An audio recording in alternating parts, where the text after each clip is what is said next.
Hi, it's Imogen Lamport from Inside Out Style. I am here today to talk about, are you letting fear hold your style back? This is something that can happen very easily without even realizing it. Now, I have recently been listening to a few podcasts. One of them was, in fact, a couple of them have interviewed Daniel Pink, and they're interviewing him about his new book, The Power of Regret, How Looking Backwards Moves Us Forwards. And the other one was interviewing a journalist called A.J. Jacobs, who has basically spent a lot of his life being his own experimental guinea pig.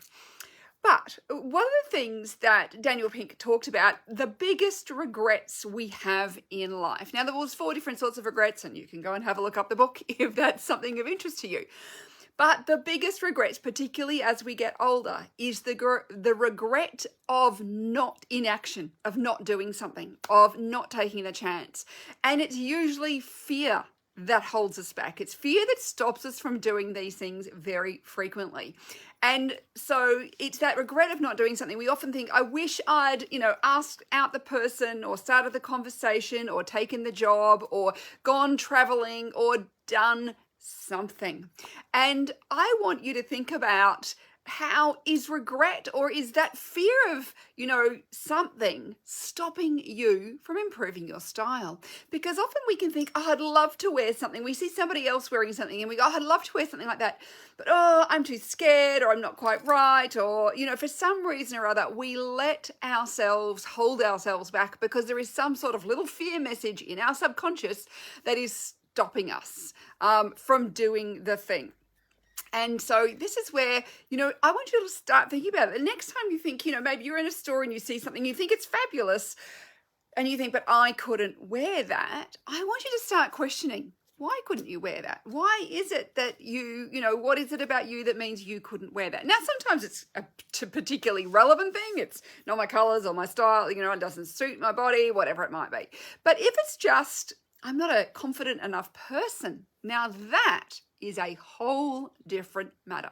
And that's where some of the information from the A.J. Jacobs interview, where he was talking about how it's easier to change how you think by changing your behavior and not the other way around. He says you become kind of how you behave. So, and he's had lots of different experiences, and he spent a year living through the rules of the Old Testament of the Bible.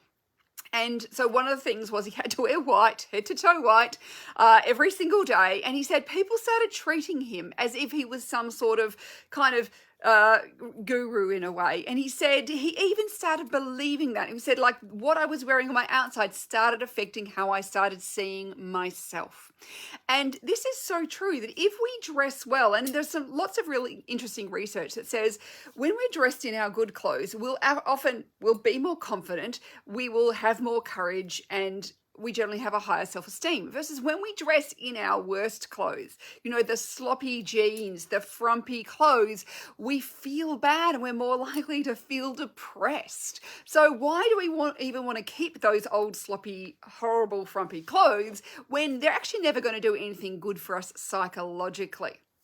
So this is where I want you to think about, when I'm making these choices, when I'm choosing that I can't get dressed up, or I'd rather be underdressed than overdressed, when in fact, if we can change that behavior, we can change our outside, our inside will change in a more positive way if we're doing something more positive than the outside. And I see this too when I take clients shopping and I'll put them in an outfit that they look great in, and I see their whole posture change, and it's like something comes over them. They suddenly start inhabiting the person they're seeing in the mirror.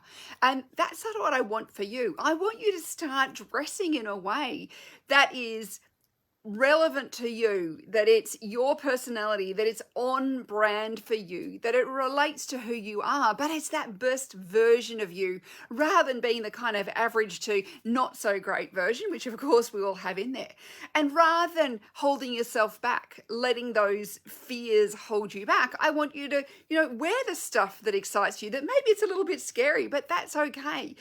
Or do the course. I know a lot of people say, I'd love to do your personal stylist training course or the color analysis course, but they can find a million excuses about why they're not doing it, because all these sorts of things. We let fear hold us back when in fact it's the regrets later in life we will have of the things we did not do that are actually going to make us less happy.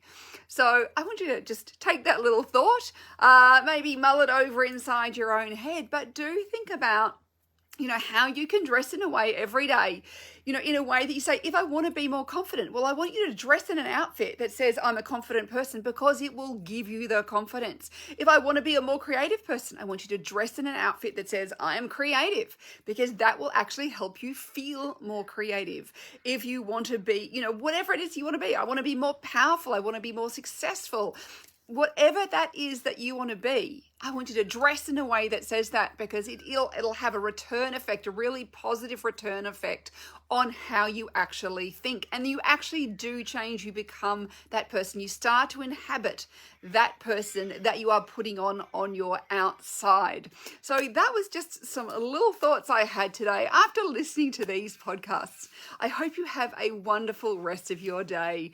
Bye for now.